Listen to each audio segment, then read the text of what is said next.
Ketika ada orang-orang ingin meniadakan Allah itu tidak berbicara, tapi terbentur dengan ayat ini, maka harokatnya dia rubah. Wa kallamallaha Musa taklima. Dan Allah diajak bicara oleh Nabi Musa alaihi salam. Allahnya sih diam.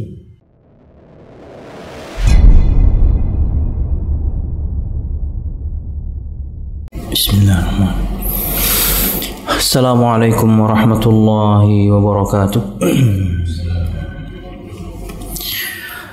Innal hamdalillah nahmaduhu wa nasta'inuhu wa nastaghfiruh wa na'udzu billahi min shururi anfusina wa min sayyiati a'malina.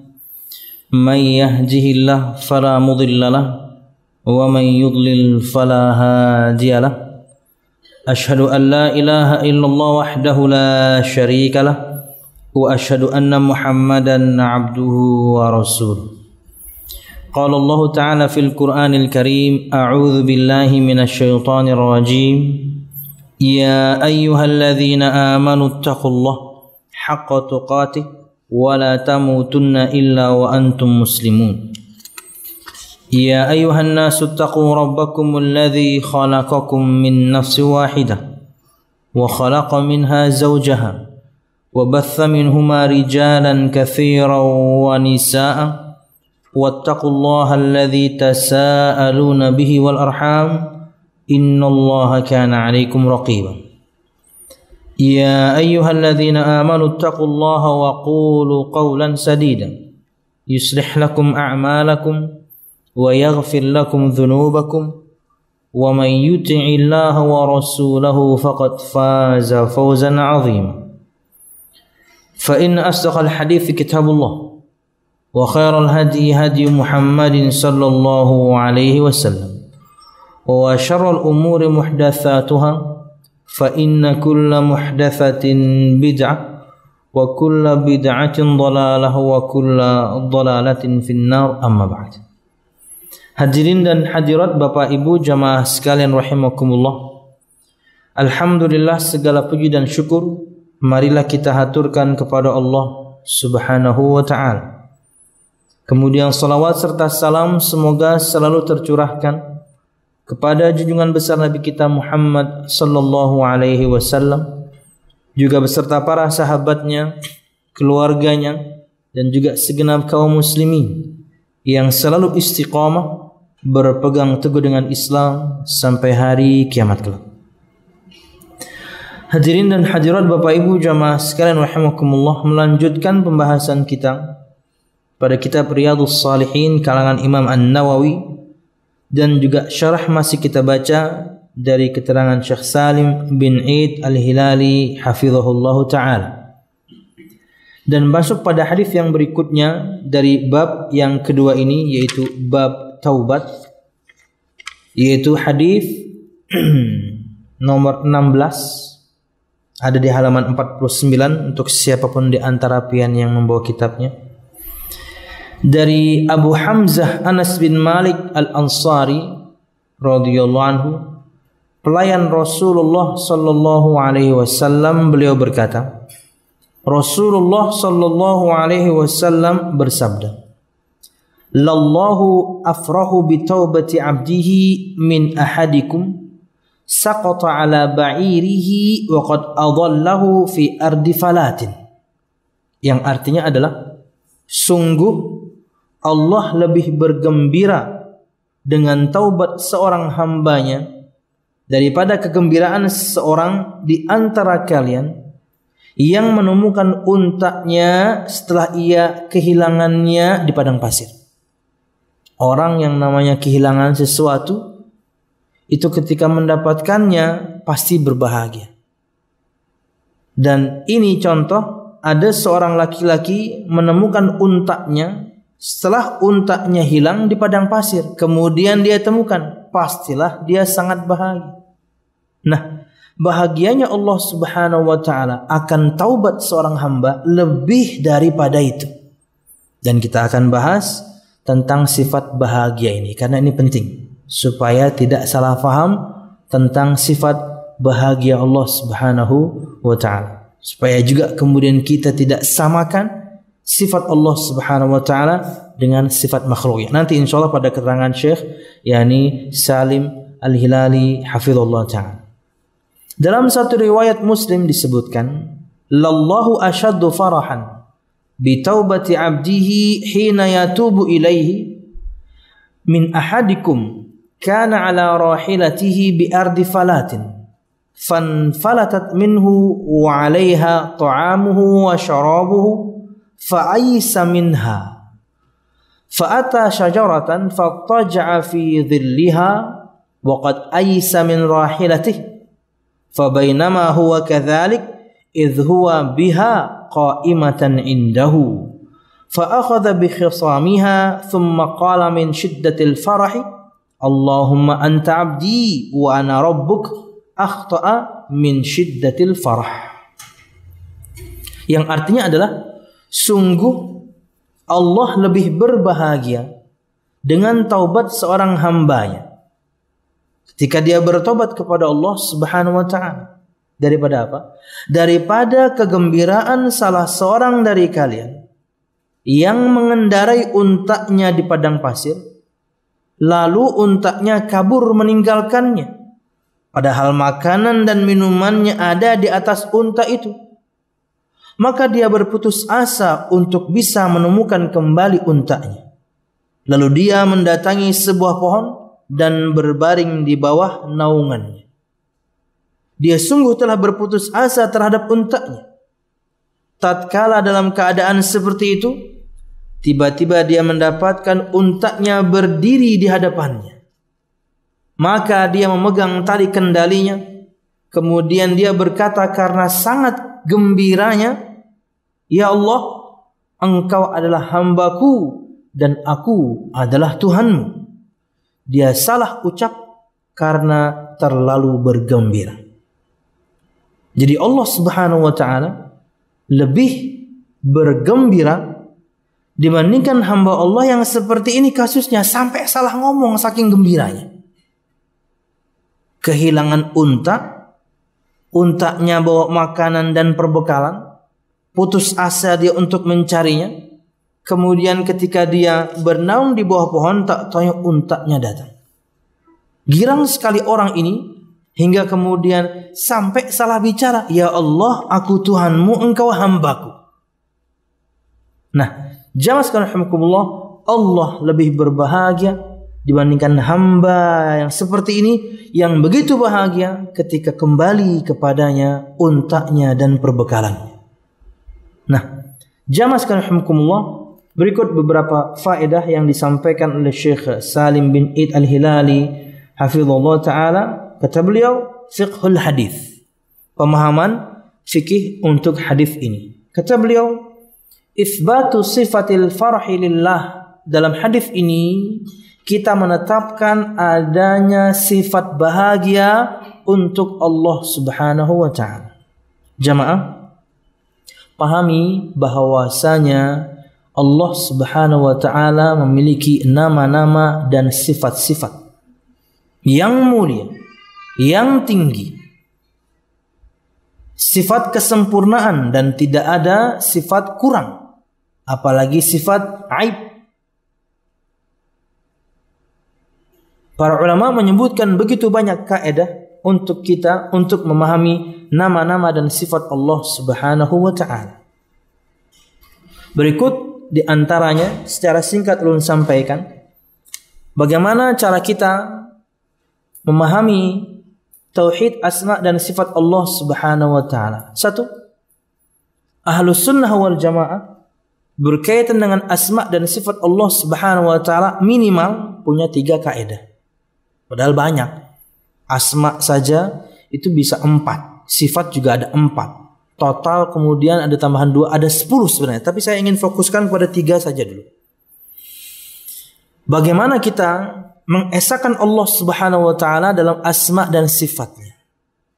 Maka Ahlus Sunnah memiliki metode beragama dalam bab ini. Pertama, dalam masalah al-itsbat.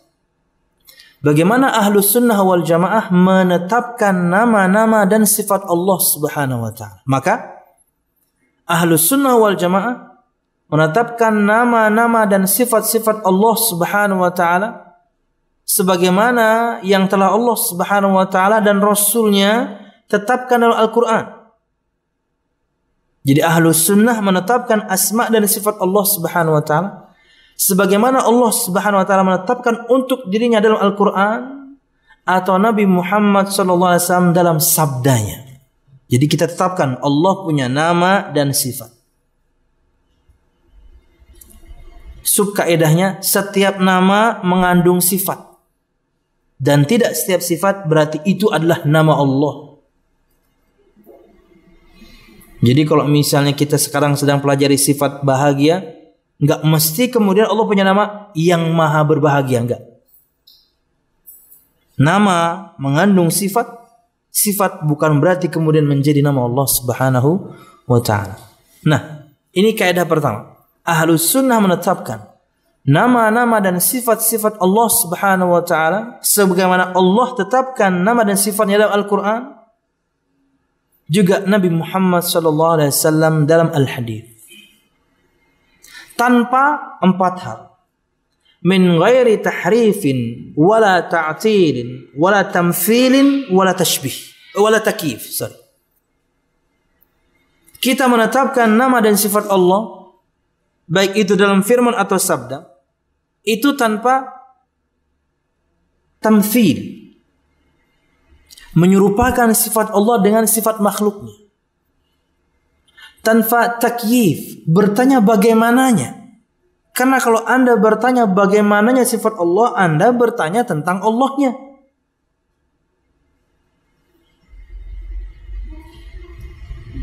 Kita akan meyakini sesuatu kalau kita itu melihat atau kita mendengar dari orang yang pernah melihat.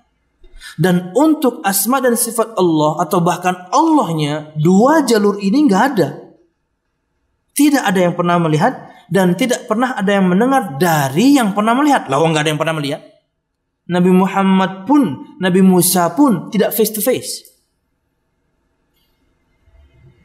Itulah susahnya, sulitnya beriman kepada Allah. Tapi kalau ini bisa kita lewati, iman kepada rukun yang lain akan jauh lebih mudah. Karena dalil-dalil keberadaan Allah Subhanahu wa taala sangat banyak. Bahkan pada diri kita ada dalil keagungan Allah Subhanahu wa taala. Enggak usah seluruh tubuh kita. Kompleksitas yang ada di mata kita ini saja sangat luar biasa. Rambut, kulit, gigi. Tidak mungkin kemudian makhluk sedahsyat ciptaan seperti kita ini yang begitu detail tercipta begitu saja tanpa ada penciptanya, Allah Subhanahu wa taala. Jadi kita menetapkan asma dan sifat Allah yang Allah tetapkan dalam Al-Quran, yang Nabi Muhammad tetapkan dalam hadis tanpa tamthil, menyerupakan sifat Allah dengan sifat manusia. Kayak kita lah sifatnya. Enggak boleh begitu. Karena samanya nama, samanya penyebutan, sifatnya bisa beda. Hakikatnya bisa beda. Kita punya tangan. Sifat kita manusia punya tangan. Kemudian kera juga punya tangan. Hakikatnya sama nggak? Beda. Sama-sama makhluk aja beda kok. Apalagi kemudian dengan sang pencipta. Pastilah jauh berbeda. Kita sama-sama punya mata. Ulun belum samakan kita dengan binatang ya. Kita sama-sama punya mata saja. Sifat kita melihat punya mata. Penglihatan kita berbeda. Sebagian kita ada yang masih jelas penglihatannya. Sebagian kita perlu alat bantu kacamata. Sebagian kita macam-macam. Ada yang Allah takdirkan buta malahan. Jadi sama makhluk saja tidak bisa kita samakan. Maka apalagi kemudian dengan sang pencipta. Pasti beda. Tapi Allah punya sifat. Itulah yang harus kita tetapkan. Tanpa menyerupakan, tanpa bertanya bagaimananya, dan tanpa menta'til, meniadakan. Allah itu nggak punya sifat. Kenapa? Orang terkadang menta'til atau meniadakan sifat Allah. Kenapa? Karena terkadang mereka ingin mensucikan Allah, tapi caranya salah. Kita kalau menetapkan sifat untuk Allah, nanti kita menyamakan Allah dengan kita. Nggak boleh, udah nggak ada. Nggak bisa gitu. Allah punya sifat, kita punya sifat, tapi pasti beda. Kita harus tetapkan, maka sifat Allah sesuai dengan keagungan yang nggak bakal sama dengan makhluk. Tapi jangan ditiadakan dong. Lalu Allah berfirman, lalu Nabi Muhammad bersabda, Allah memiliki sifat. Dan juga yang terakhir, wala yani tahrif, merubah maknanya kepada makna yang lain. Seperti misalnya sifat Allah yakni rahmah. Atau misalnya sifat yang lain saja deh. Sorry. Contoh. Sifat berbicara. Sifat berbicara. Maka kita menetapkan Allah Subhanahu wa taala memiliki sifat berbicara, berfirman, berkata-kata. Orang yang mentaktil tadi, terkadang mereka tiadakan karena takut menyerupakan Allah sama makhluk. Salah, padahal nggak bakal sama. Kita sama-sama bisa berbicara aja, kita beda-beda kok. Ada yang lancar artikulasinya, ada yang cadel ngomongnya, ada yang nggak jelas, ada yang bisu. Tapi Allah punya, maka harus ditetapkan, tapi nggak bakal sama. Nah, yang terakhir ini mereka takwil. Mereka rubah maknanya. Seperti sifat yang ulun sebutkan barusan, yaitu sifat berbicara. Maka sebagian orang yang mentaktil meniadakan. Cuman ketika mereka meniadakan berbentur dengan firman Allah. Allah berfirman, wa kallamallahu Musa taklima. Dan Allah Subhanahu wa taala berbicara kepada Nabi Musa dengan sebuah pembicaraan. Kenapa ulun tekankan tadi hu? Karena itulah bahasan intinya. Ketika ada orang-orang ingin meniadakan Allah itu tidak berbicara, tapi terbentur dengan ayat ini, maka harokatnya dia rubah. Wa kallamallaha Musa taklima. Dan Allah diajak bicara oleh Nabi Musa alaihi salam. Allahnya sih diam. Bayangkan bahasa Arab itu, harokat Anda rubah dari subjek menjadi objek. Harokatnya doang dirubah. Padahal tidak boleh seperti itu. Wallahu a'lam bishawab. Nah, ada lagi yang mentakwil, merubah maknanya ke makna yang lain. Allah menyebutkan, ma mana'aka an tasjuda lima khalaqtu biyadayya. Apa yang menyebabkanmu, hai iblis, tidak mau sujud kepada makhluk yang aku ciptakan dengan kedua tanganku? Allah sebutkan kedua tanganku, yadayya. Satu lafaz dalam bahasa Arab selain maknanya tangan, dan jenis katanya ini kata mutsanna, menunjukkan jumlah pasti dua. Oh, tangan di situ artinya kekuatan. Nah, ini ditakwil. Oh, tangan di situ artinya adalah kasih sayang. Ditakwil. Tangan ya tangan. Tapi hakikatnya kita tidak tahu.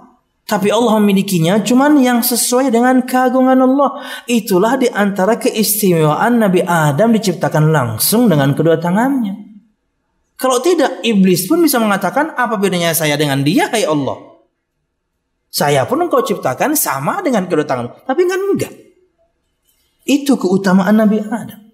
Langsung Allah bentuk dengan kedua tangannya yang agung. Allah memiliki, tapi enggak bakal sama dengan makhluk. Nah, jamaah sekalian rahimakumullah, ini kaidah pertama Ahlus Sunnah dalam menetapkan asma dan sifat Allah. Kita tetapkan yang Allah tetapkan, kita tetapkan yang Nabi Muhammad tetapkan, tanpa merubah maknanya ke makna yang lain, tanpa meniadakan kemudian sifat Allah, tanpa bertanya bagaimananya, karena Anda pasti bertanya Allahnya dan itu susah, nggak ada caranya.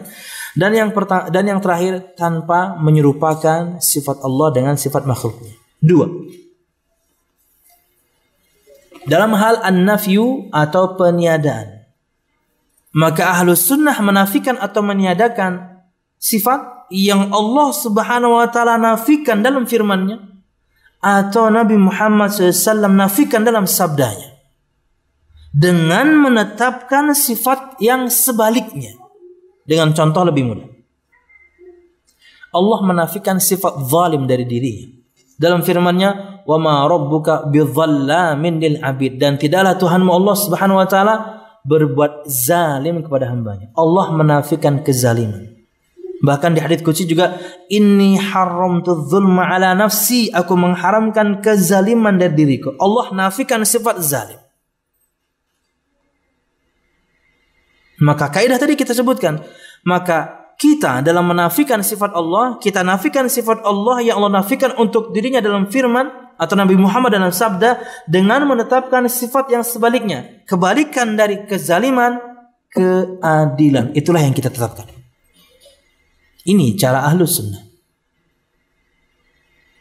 Allahu la ilaha illa huwal hayyul qayyum la ta'khudhuhu sinatu wa la nawm. Allah nafikan untuk dirinya kantuk dan tidur. Maka kita tetapkan sebaliknya, Allah Maha Hidup, Hayyun Qayyum. Kaidah yang ketiga, pada sifat-sifat yang Allah Subhanahu wa taala dan nabinya tidak tetapkan di firman dan juga sabda, pada sifat-sifat yang Allah dan nabinya tidak nafikan di firman dan juga sabda, maka kita melakukan tawakuf, berdiam diri, no comment. Enggak usah ngomong. Ada memang sifat-sifat yang seperti itu, di antaranya sifat al-jism, tubuh. Apakah Allah memiliki tubuh? Maka di firman Allah tidak ada, di sabda Nabi Muhammad tidak ada, baik itu penetapan atau penafian. Apa yang kita lakukan? Kami tidak berbicara. Kenapa? Di firman nggak ada, di sabda juga tidak ada. Tapi Ahlus Sunnah punya keterangan, punya detail. Kalau yang dimaksudkan dengan sifat itu sebuah kesempurnaan, Allah paling pantas untuk memilikinya.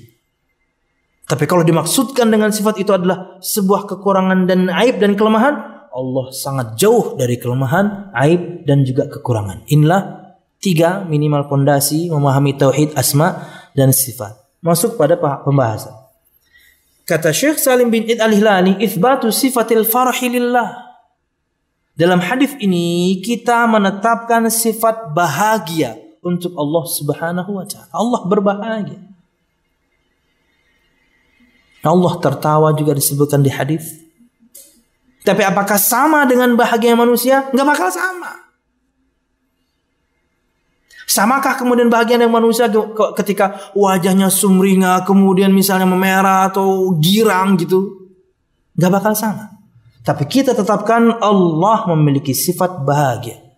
Allah lebih bahagia dibandingkan seorang hamba yang Allah lebih berbahagia yakni dengan taubat seorang hamba dibandingkan seorang hamba yang di antara kalian yang menemukan untanya telah hilang kemudian dia dapatkan kembali. Orang kalau hilang darinya sesuatu, dalam bab ini onta, kemudian dia dapatkan, pasti dia sangat bahagia. Nah, Anda bertaubat, Allah lebih bahagia dibandingkan orang ini. Dan Allah memiliki sifat bahagia. Wa annaha sifatun taliqu bi jalalatihi bi jalalihi wa kamalihi. Dan bahwasanya ia adalah sifat yang sesuai dengan keagungan dan kemuliaan Allah Subhanahu wa taala. Wa la yalzam min itsbatiha an takuna ka farahil makhluqin, dan tidak seharusnya dan tidak harus ketika kita menetapkan Allah Subhanahu wa taala memiliki sifat bahagia itu sama dengan bahagianya makhluk. Enggak bakal sama. Alladzi fihi ihtizazun wa tarbun wa taghayyurun, di mana ketika seorang makhluk bahagia, jangankan kita manusia, binatang aja kalau Anda lihat dia sedang bahagia, jingkrak-jingkrak dia, girang dia, kucing dengan caranya, binatang yang lain dengan caranya ketika bahagia. Kita melihat apalagi yang biasa, yakni memiliki binatang peliharaan di rumah, contoh kucing. Anda akan bisa bedakan antara dia sedang sakit, sedang bahagia, semangatnya dia ketika kita panggil mau kita beri makan. Jamaah, Nabi Muhammad SAW memiliki kambing dan beliau kasih nama. Artinya menamai binatang itu biasa. Cuman jangan yang aneh-aneh ngasih nama ya. Atau Anda ngasih nama binatang itu nama orang Anda benci ya, jangan juga ya. Kasih biasa. Nabi Muhammad punya kambing, beliau namakan Samra, dan beliau panggil Samra, Samra, datang tuh kambing. Artinya menamai binatang boleh. Tapi jangan juga menamai binatang dengan binatang lain. Nanti dia psikisnya terguncang. Anda punya kucing tapi Anda panggil monyet, kan bingung. Nyet. Bingung dia ya. Unda nih kucing kamu ya, bingung dia sampai pegang-pegang. Asa kucing pang nih, tapi kita panggil monyet ya. Jangan ya. Oke. Jamaah sekalian rahimakumullah, maka tidak lazim atau tidak seharusnya ketika kita menetapkan Allah memiliki sifat bahagia, itu sama seperti bahagianya makhluk di mana ada guncangan, ada getaran, ada perubahan, ekspresi. Enggak, kita enggak tahu. Yang jelas Allah memiliki sifat bahagia dan itu yang cocok dengan keagungan Allah Subhanahu wa taala. Wallahu a'lam bissawab.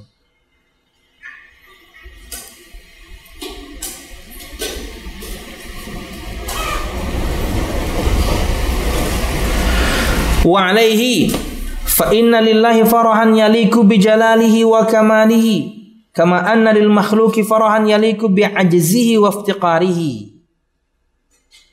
Oleh karena itu, maka sesungguhnya untuk Allah Subhanahu wa taala kebahagiaan, Allah memiliki sifat bahagia yang sesuai dan cocok dengan keagungan Allah dan kemuliaannya.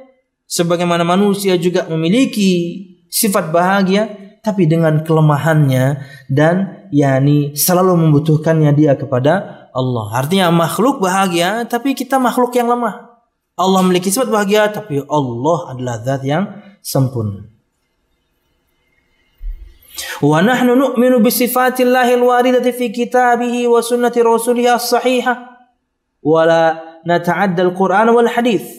Dan kita mengimani bahwasanya Allah Subhanahu wa taala memiliki sifat-sifat yang tercantum dalam Al-Qur'an dan juga sunnah Nabi Muhammad SAW yang sahih. Wa la nata'adda al-Qur'an wal hadith, dan kita tidak boleh yakni melampaui Al-Qur'an dan hadith. Hingga kemudian kita menetapkan satu sifat untuk Allah yang Allah tidak tetapkan. Nggak boleh. Semuanya harus dengan dalil. Wallahu a'lam bishawab. Dan disebutkan di sini wa hadhihi sifah infaradat as-sunnah bi itsbatiha. Dan sifat bahagia ini hanya termaktub dalam as-sunnah. Hanya di hadis saja, di Quran tidak disebutkan. Sifat bahagia untuk Allah ini hanya termaktub di hadis Nabi Muhammad dan juga tidak di Al-Quran. Sama juga dengan sifat tertawa, setahu saya itu hanya ada di hadis, di Quran tidak pernah disebutkan. Allah memilikinya dengan yang sesuai dengan keagungannya, tidak pernah akan sama dengan makhluknya. Allah berfirman, dan ini menjadi pondasi keyakinan kita akan asma dan sifat. Laisa kamitslihi syai'un wa huwas samiul basir. Tidak ada yang semisal dengan Allah Subhanahu wa taala. Enggak akan ada yang semisal, enggak akan ada yang sama. Kita nafikan, enggak akan ada yang sama. Wa huwas samiul basir, dan Allah Subhanahu wa taala Maha mendengar lagi Maha melihat. Kita isbatkan, kita tetapkan Allah punya nama dan juga sifat. Wallahu a'lam bishawab. Lanjut. Faedah yang kedua, si'atu rahmatillahi allati tatajawaza 'anil musi'. Kita dapatkan dalam hadis ini luasnya rahmat Allah Subhanahu wa taala kepada seorang yang bersalah. Wa taqbal al-muhsin wa taqbal at-taub wa taghfir adz-dzamb. Di mana Allah Subhanahu wa taala, luasnya rahmat Allah Subhanahu wa taala yang kemudian melampaui kesalahan orang yang bersalah. Rahmat Allah masih sangat luas. Allah menerima yakni orang yang berbuat baik, Allah menerima orang yang bertaubat, dan Allah mengampuni dosa-dosa. Bayangkan hamba ini tadi itu dosanya cukup besar loh, perkataannya kufur loh. Hingga mengatakan, ya Allah engkau hambaku, aku Tuhanmu. Tapi kan dia salah ngomong. Dia salah ngomong karena sangat bahagia. Gimana tidak bahagia? Di padang pasir, untanya kabur, bawa perlengkapan semuanya.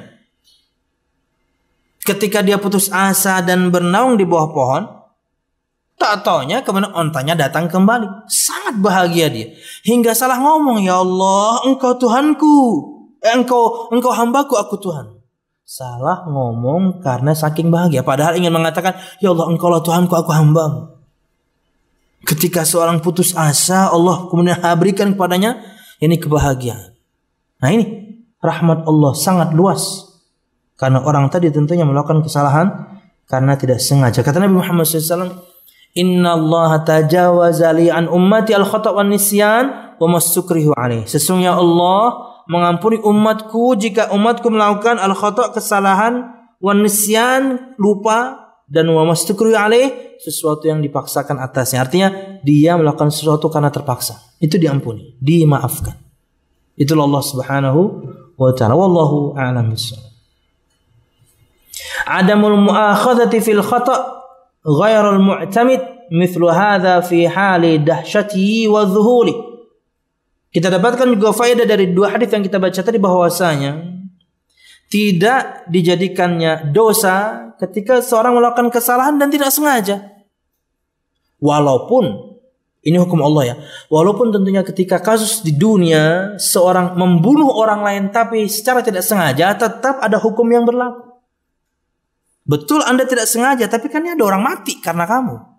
Maka ada hukuman tertentu. Tapi untuk Allah, Allah sudah mengampuni. Kenapa? Dia tidak sengaja.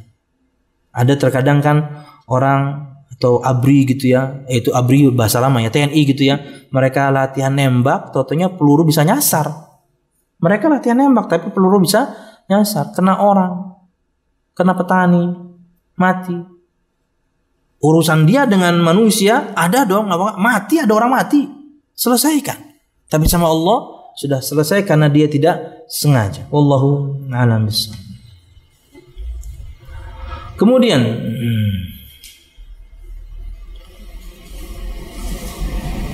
man rakana ila ma siwa Allah yaqta bihi ahwaja ma yakunu ilaih lianna ar-rajula ma nama fil falati wahdahu illa rukunan ila ma ma'ahu min az-zad falamma i'tamada ala dhalika khanahu laula anna Allah la tafa bihi wa 'ada alaihi dhallatahu. Barang siapa yang bersandar kepada selain Allah, maka Allah Subhanahu wa taala akan putus darinya kebutuhannya kepada Allah Subhanahu wa taala. Ini pentingnya, faedah sangat penting. Ketika Anda bersandar kepada manusia, Anda akan kecewa. Anda bersandar hanya kepada suami yang menafkahi Anda. Anda bersandar kepada teman yang selama ini menolong Anda dalam finansial Anda.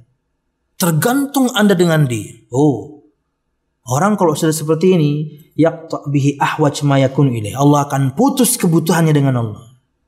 Itulah kenapa Nabi Muhammad menyebutkan doanya, ya Allah, hidupkanlah aku dalam keadaan miskin. Miskin dalam artian di situ bukan miskin kemudian untuk perkara sekunder susah, enggak. Kata para ulama, maksud sabda Nabi Muhammad, ya Allah, hidupkanlah aku dalam keadaan miskin, maksudnya adalah hanya membutuhkanmu, tidak yang lain. Itulah yang dimaksudkan Nabi Muhammad dengan doanya, ya Allah, hidupkanlah aku dalam keadaan miskin, hanya butuh bersandar kepadamu, tidak kepada yang lain. Karena bersandar pada manusia pasti kecewa. Tidak boleh. Wallahu a'lam bishawab. Sama juga laki-laki ini. Dia putus asa. Karena sandaran dia adalah pada ontaknya dan perbekalan yang ada di ontak itu. Begitu hilang, lemes sudah. Kalau bukan karena kasih sayang Allah disebutnya, laula anna lutfallah bihi. Kalau bukan karena kelembutan Allah. Allah itu maha lembut. Terkadang bahkan kita rata-rata tidak merasa kelembutan Allah. Allah pertemukan Anda dengan pasangan yang taat, saleh. Allah kemudian pertemukan Anda dengan komunitas orang-orang yang baik.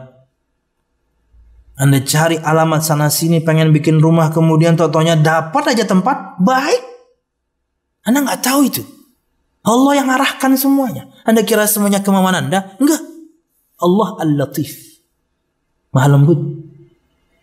Allah giring Anda selalu kepada kebaikan dan Anda tidak merasa. Semuanya tentunya imbas dari ketaatan Anda juga sebenarnya. Wallahu a'lam bishawab. Ulun kan pernah cerita ke piannya. Ulun bukan mengatakan ulun baik suci, enggak. Ini hanya berbaik sangka ulun kepada Allah. Ketika kita mencari kebaikan, Allah pasti kasih jalannya. Ulun kalau nggak salah pernah cerita, waktu itu ulun menjenguk anak liburan. Lebih tepatnya menjenguk anak, dia liburan tapi nggak bisa pulang. Ulun harus ke sana. Pesan dia adalah, bawakan HP ulun. Jadi mungkin dia lebih kangen handphonenya dibandingkan saya. Ulun bawa. Tapi selama dia belajar waktu itu, handphonenya nggak pernah kami nyalakan di rumah. Begitu dinyalakan, error. Ulun nggak berani utak-atik. Padahal kalau tahu ilmunya mungkin ya tinggal sebentar selesai ya. Kemudian ya bismillah lah, tetap saya bawa ding. Saya bawa. Begitu landing di Semarang, ulun googling tempat, karena handphonenya iPhone, tempat servis iPhone. Gitu aja udah. Keluar 5-10 alamat tempat servis banyak sekali. Nggak tahu kenapa saya pilih yang nomor 3. Di antara data itu saya pilih yang nomor 3. Klik, saya telepon. Bapak spesialis servis handphone iPhone-nya? Iya Pak. Jauh nggak ya dari bandara?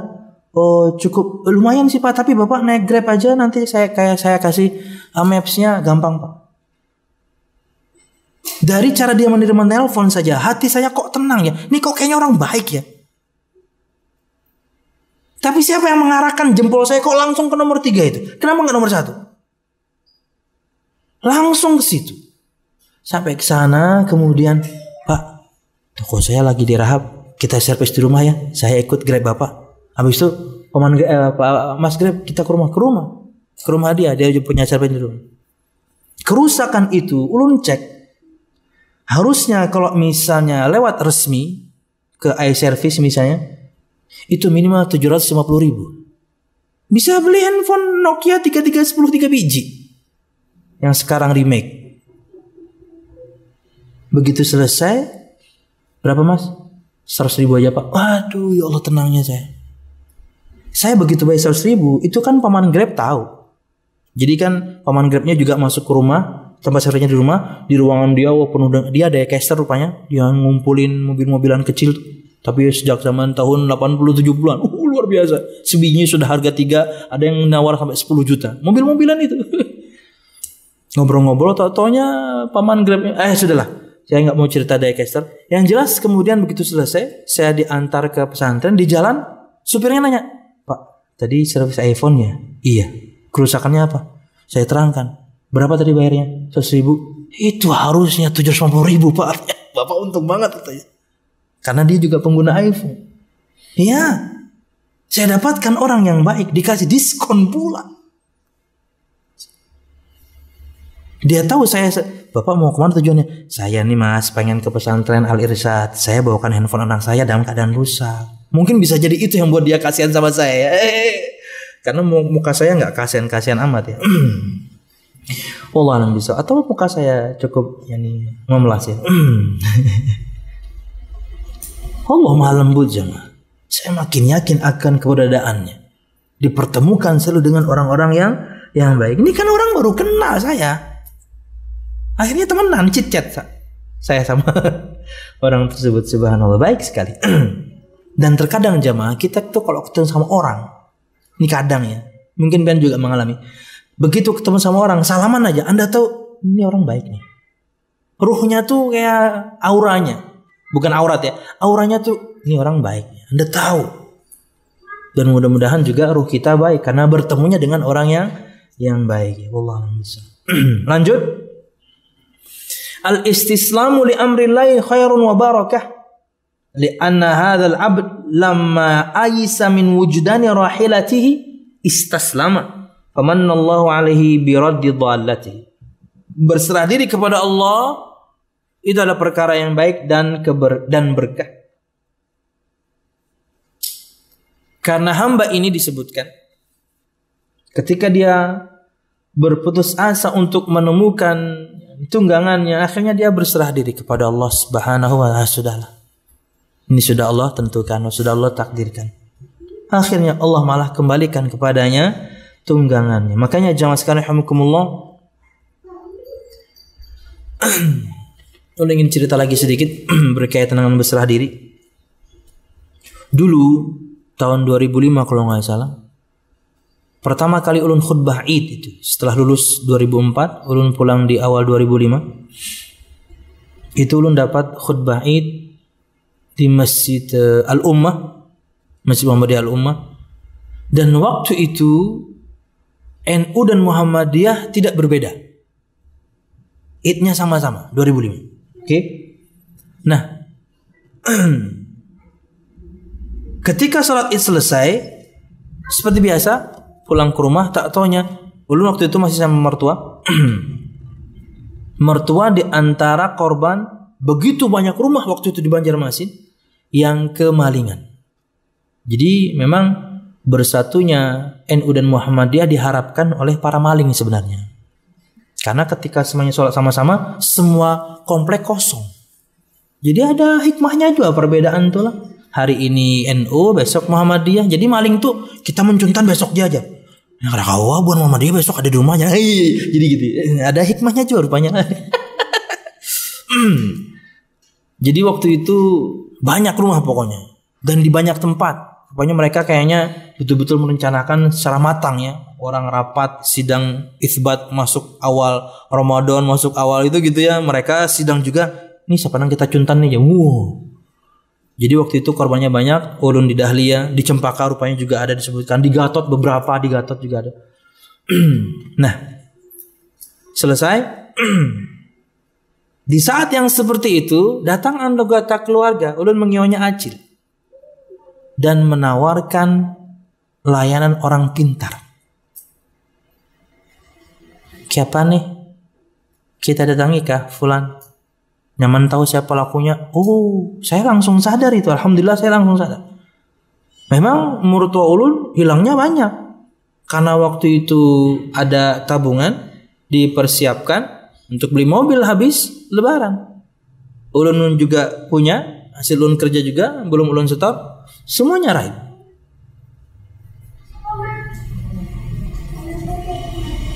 Kata ulun, wah ini nih ujiannya nih, ini inti ujiannya nih. Karena uang hilang bisa kita cari. Akidah hilang susah kembali. Mungkin nggak kembali. Cukup Cil, nggak usah Cil. Kami sudah kena musibah, ini sudah ketentuan Allah. Karena kami sudah tawakal. Tadi keluar rumah, pintu dikunci, pagar dikunci, komplek juga ada satpamnya. Tawakal demi tawakal. Kami meninggalkan rumah, bukan yang kemudian tinggal di komplek nggak ada satpam, kemudian pagar dibuka, kemudian kamar dibuka, laci dibuka, ada panah silahkan ambil. Nggak ada gitu. Nggak gitu kita. Semuanya tersimpan di tempatnya. Dan kami tinggalkan dengan tawakal kepada Allah. Kami sudah lakukan tugas kami. Hilang. Ya sudah selesai. Nanti harta ini bisa dicari lagi. Yang pian tawarkan ini syirik saya bilang. Istri saya tentunya nangis. Yang mertua saya yang perempuan juga nangis. Yang lain. Nah ini nih. Yang jadi masalah terkadang. Yang menawarkan itu keluarga jamaah. Kalau pian iyakan dengan niat.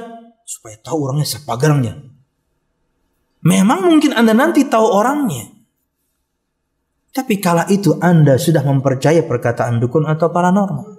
Anda seperti mengkufuri Nabi Muhammad SAW. Bahaya. Saya bilang, oh ini inti ujiannya. Alhamdulillah saya di antara yang disadarkan. Mungkin di antara semua yang sedang bersedih. Sudahlah semuanya bisa dicari lagi. Ya dalam waktu dekat kebeli juga tuh mobil. Tetap kebeli tuh mobil. Beberapa bulan berikutnya tetap Allah ganti. Orang yang nyuri itu mau berapa lama sih duit begitu dipakai? Enggak bakal lama.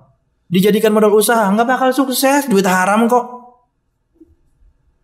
Mungkin mereka berkomplot gitu ya. Yang nyuri Dahlia, yang nyuri Cempaka, yang nyuri Gatot, mereka berkumpul, kita bikin usaha, kita bikin PT, hancur ah. Dari mana duit kamu asalnya? Pengen bikin usaha. Awalnya sudah nggak bagus, gimana akan jadi bagus? Awalnya sudah buruk, gimana akan jadi baik? Nggak bisa. Habis kayak itu aja, duit orang haram. Belum lagi nanti di akhirat ditagih tuh sama semua yang terzalimi. Karena bisa jadi si pencurinya umurnya panjang. Di umur 40 mulai dewasa sadar, aduh surah muncuntan bahari, seompat komplotan bahari. Wah ini sadar bertobat umur panjang 40, 50 bahkan 80 jadi orang soleh, tak taunya masuk di hari kiamat ditagih semua sama yang pada nyawa mencuntan undah bahari boleh kakan. Ya biar habis semua amal Anda karena Anda pernah nyuri. Pengen balikin, bisa jadi kemudian rumah-rumah itu sudah bukan penghuni asalnya lagi. Repot sekali jadi orang yang demikian. Kenikmatannya sesaat. Bahkan terkadang harganya nggak sampai 20 juta, 15 juta, atau bahkan secondnya 10 juta. Kan baru-baru ini ada ya berita ya di warga Banua ya. Pakai jilbab yang nyuri sepeda motor, ya Allah. Berapa itu? Beat itu berapa? Berapa lim? Paling 10 ya. Secondnya 10, paling tinggi 10 secondnya beat itu. Apalagi mungkin yang lebih lama lagi. Ya 8 juta sampai 10. Kemudian siapa yang beli? Orang beli 10 juta, 11 juta Beat second Anda itu dengan surat-surat lengkap. Segitu harganya. Anda ini beli bodong. Paling ditawar orang 2 juta. Gesen mengangkat ulin yang dari asam-asam ke Banjar gini rawa. Seberapa itu kenikmatan 2 juta? Subhanallah. Berarti tetap mendadak menjutaan miliaran. Yang gak gitu juga. Anda menzalimi orang, orang itu berdoa untuk Anda makbul. Susah dan repot hidup Anda nanti. Kenapa? Anda menzalimi orang lain. Bahkan ketika yang Anda zalimi itu mungkin juga pelaku maksiat, tapi dia terzalimi, makbul doanya. Lawang dia sedang terzalimi kok.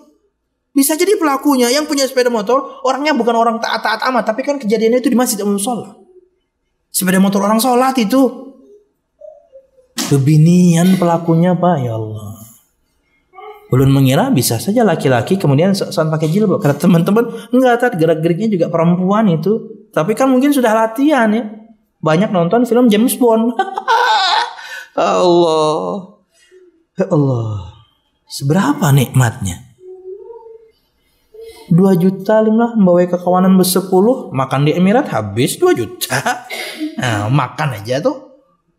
Anda mau apakan 2 juta? Mau bikin produk waralaba, beli produk paling murah 3 juta produk waralaba. 2 juta nggak bisa. Katakanlah ada misalnya Anda beli waralaba apa, cappuccino cincaunya di pinggir jalan. Lancar? Kenapa? Anda memulainya dengan harta haram. Gimana pengen lancar? Duit orang yang Anda jadikan modal haram. Gimana? Kasihan ya. Wallahu a'lam.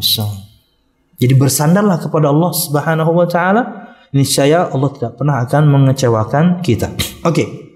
Kemudian faedah berikutnya, al-iqtida'u bin Nabi sallallahu alaihi wasallam fi darbil mathali li taqribil ma'na li ifhamin wa ziyadatil idah bil umuril mahsusah bi tariqin ilmi wa faidatin syar'iyyah la alal hazali wal mukahati wal abath. Kita harus meniru Nabi Muhammad SAW bagaimana cara beliau memberikan percontohan yang mudah difahami, yang mudah dirasakan orang, hingga kemudian faedah itu terasa pada orang. Bukan dengan banyolan, bukan dengan candaan, bukan dengan hal-hal yang gak penting. Nabi Muhammad di sini kan memberikan contoh. Supaya kemudian kita bisa tahu gimana rasanya, bagaimana Allah berbahagia akan taubatnya seorang hamba. Kenapa? Karena kita tahu bagaimana kita bahagia. Jadi Nabi Muhammad dekatkan contoh itu. Allah lebih bahagia dengan taubat kalian dibandingkan seorang hamba hilang darinya hartanya terus dia dapatkan kembali. Ya itu pasti bahagia. Allah lebih bahagia daripada orang ini. Pendekatan contoh seperti itu Nabi Muhammad SAW berikan untuk kita. Mudah kita fahami karena kita merasakan rasa itu. Apa itu bahagia? Allah lebih bahagia dibandingkan kita. yang kehilangan harta dapat kembali, taubat kita kepada Allah, Allah sangat bahagia ketika kita melakukannya. Maka bertaubatlah kepada Allah Subhanahu wa taala dan jangan pernah berputus asa dari rahmat Allah Subhanahu wa taala. Wallahu a'lam bissawab. Ulun tutup dengan satu sabda yang terakhir. Perhatikan halaman 50, hadis nomor ke-17 dari bab yang kedua. Dari Abu Musa Abdullah bin Qais al-Ash'ari radhiyallahu anhu, dari Nabi Muhammad sallallahu alaihi wasallam, beliau bersabda, "Inna Allah Ta'ala yabsutu yadahu bil-laili liyatuba musii'un nahar wa yabsutu yadahu bin nahari liyatuba musii'ul lail hatta tatlu'a asy-syamsu min maghribiha." Dalam hadis yang dikeluarkan oleh Imam Muslim ini, kata Nabi Muhammad SAW, yang artinya adalah sesungguhnya Allah Subhanahu wa taala membentangkan tangannya di malam hari siap menerima taubat, agar pelaku dosa di siang hari bertaubat di malam hari, dan membentangkan tangannya di siang hari agar pelaku dosa di malam hari bertaubat di siang hari, hingga matahari terbit dari tempat terbenamnya. Hadis yang menerangkan kepada kita akan persyaratan taubat yang terakhir, yaitu al-waqtul mutah, waktu yang masih ada. Kan kita sudah bahas tuh di awal pembahasan taubat, persyaratan taubat. Yang terakhir kalau pian ingat, al-waqtul mutah, waktu yang masih ada. Secara individu adalah ruh belum sampai tenggorokan. Secara umum sebelum matahari terbit dari barat. Bertaubat kita kepada Allah Subhanahu wa taala sebesar apapun, sebanyak apapun, selebar apapun, seluas sedalam apapun dosa kita kepada Allah, bertaubat Anda, Allah Maha menerima taubat. Jadi jangan pernah berputus asa dari rahmat Allah Subhanahu wa taala. Bertobatlah kepada Allah Subhanahu dari semua dosa yang pernah kita lakukan kalau itu berkaitan dengan hak Allah. Tapi kalau berkaitan dengan hak sesama anak Adam, selesaikan sama orangnya. Bisa face to face, bisa zaman sekarang telepon-teleponan, japri, artinya bisa face to face, bisa telepon-teleponan, bisa kemudian chatting, tapi khusus ya, jangan minta maaf tapi di broadcast, jangan. Minta maaf kepada orang yang kita salah kepadanya langsung. Kata Syekh, berikut kita sebutkan beberapa faedah untuk hadis ini dan kita akan sudahi. Kalau tadi kita sebutkan sifat bahagia, gembira, berikut kita akan sebutkan sifat tangan. Kata Syekh Salim bin Id al-Hilani, "Itsbatu sifatil yad lillah wa anna lahu yadaini taliqani bi jalalihi wa kamalihi huwa a'lamu bi kayfiyatiha walidzalika yajibu al-imanu biha wa adami as-su'alu an kayfiyatiha kama huwa madhhabus salafus salih radhiyallahu anhu ajma'in." Dalam hadis ini kita dapatkan satu faedah, penetapan tangan, sifat tangan untuk Allah Subhanahu wa taala. Dan bahwasanya Allah Subhanahu wa taala memiliki dua tangan yang cocok dengan keagungannya, tidak pernah akan sama dengan makhluknya. Bagaimananya? Allah yang lebih tahu. Tidak perlu kita bertanya bagaimananya, karena bertanya bagaimananya sifat Allah, Anda nanya Allahnya. Dan caranya dua-duanya tidak ada. Tidak pernah ada yang melihat, tidak pernah ada yang mendengar dari orang yang pernah melihat, karena nggak ada yang pernah lihat. Oleh karena itu kita wajib beriman kepada Allah. Di antaranya adalah sifatnya, di antaranya adalah tangannya, tanpa kemudian bertanya bagaimananya. Sebagaimana ini adalah madhab salafus salih, ahlus sunnah wal jamaah, 3 yang disebutkan tadi dari total 10 sebenarnya.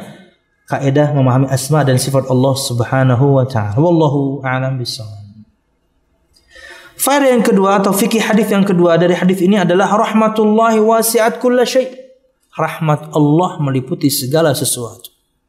Makanya jamaah, siapapun di antara kita pasti berdosa, ada yang banyak, ada yang kecil, ada yang besar, ada yang kecil.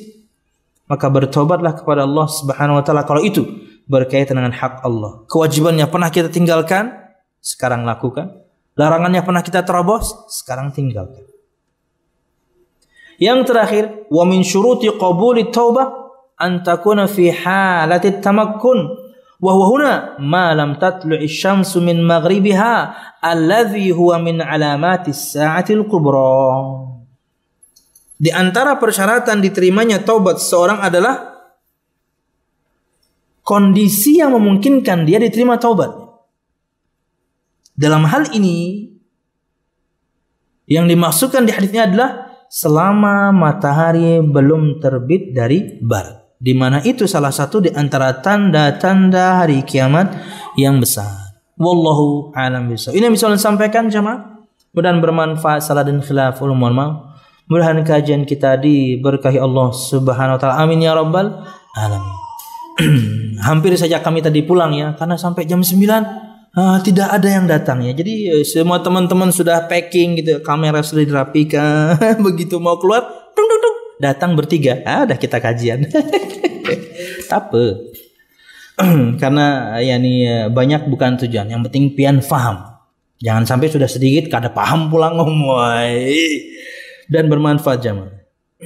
Salah dan khilaf ulul mahal. Silahkan, mungkin ada pertanyaan Bapak Ibu, silahkan disampaikan.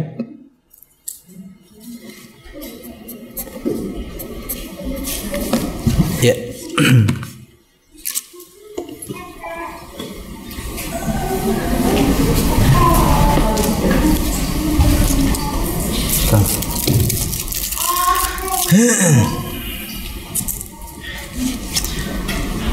Beberapa hari ini ulun ada lihat di postingan salah seorang ustadz gitu di Facebook ya, dan fotonya itu diambil dari majelis ta'lim yang ada di Masjid Nabawi, di mana seorang syekh tetap melakukan pengajian yang mendengarkan cuma satu orang. Luar biasa. Kalau tadi pian nggak ada ya kami betul-betul pulang, karena pian tadi datang ya kita kaji ya. Allah alam bisawab. Syekh Abdul Rahman bin Nasir As-Sa'di disebutkan muridnya sangat banyak. Lambat laun berkurang sampai cuma tinggal satu. Tapi tetap beliau ngajar. Tapi subhanallah yang satu itu ulama besar. Dialah Syekh Muhammad bin Shalih Al-Utsaimin. Memang cuma satu, tapi dia layaknya jutaan orang. Subhanallah, luar biasa. Bagaimana jika bersalah kepada orang tapi orang tersebut sudah meninggal? Nah ini jamaah sekalian rahimakumullah, disebutkan dalam sebuah hadis, tapi kata para ulama ini riwayatnya lemah sebenarnya. Bahwasanya orang yang ingin minta maaf kepada orang yang dia bersalah kepadanya tapi udah mati, maka satu, memintakan ampunan untuknya. Dua, bersedekah untuknya atau atas namanya. Dan ingat, ini hanya inisiatif, karena kita tidak disebutkan ini sabda Nabi Muhammad. Kenapa? Disebutkan riwayatnya ini lemah. Tapi inilah yang bisa kita lakukan, memintakan ampunan untuknya kepada Allah, karena dia pasti berdosa kok. Dua, beramal saleh atas nama dia. Berkaitan dengan nanti bagaimana kasusnya di akhirat, ilmu ghaib kita nggak tahu. Apakah dia tetap akan tagih? Mudahan tidak. Makanya sebelum itu terjadi jamaah, kepada siapapun kita bersalah, ini minta ampunlah sejak, atau minta maaflah sejak sekarang. Sebelum nanti entah Anda yang mati duluan atau dia yang mati duluan. Dan dia nggak punya, misalnya dia meninggal sebatang kara ya, dia nggak punya anak, dia nggak punya pasangan gitu, entah suami atau istri. Tentunya nggak punya anak, dia sebatang kara. Tahu kara ya, yang biasa buat masak itu. Dia sebatang kara, meninggal. Anda nggak bisa cari anak cucunya, lawang sebatang kara. Ulun kira orang seperti itu hanya khayalan ya. Ada loh Pak, subhanallah. Ada orang seperti itu, nggak punya siapa-siapa. Saya waktu pengen bantuinnya pun bingung. Akhwat, di antara bantuin untuk mencarikan dia suami, mahramnya siapa? Kecuali ya wali hakim. Mbak, abahnya masih ada Mbak? Aduh, saya ini dari kecil sama ibu saya ini saya ini anak pungut. Oh, paman-paman, loh bapak saya nggak tahu gimana paman-paman saya. Saudara, saya satu-satunya. Dan tidak ada perkataan para ulama, perempuan itu kalau misalnya tidak punya mahram, entah itu bapak, kakek, paman, saudara laki-laki, nggak mindah ke bagian perempuan, nggak ada. Walaupun ada sebenarnya tapi sangat lemah. Paman dari kalangan ibu. Lah sedangkan dia aja anak pungut. Ibu dia ini bukan ibu asli dia. Sekalipun itu ibu, sampai muncrat tuh. Sekalipun itu adalah ibu asli dia, paman dari ibu pun nggak bisa jadi wali. Dia harus wali hakim. Allah bisa. Saya konsulkan ke salah satu ustadz dan dia juga penghulu. Ustadz gimana kasusnya?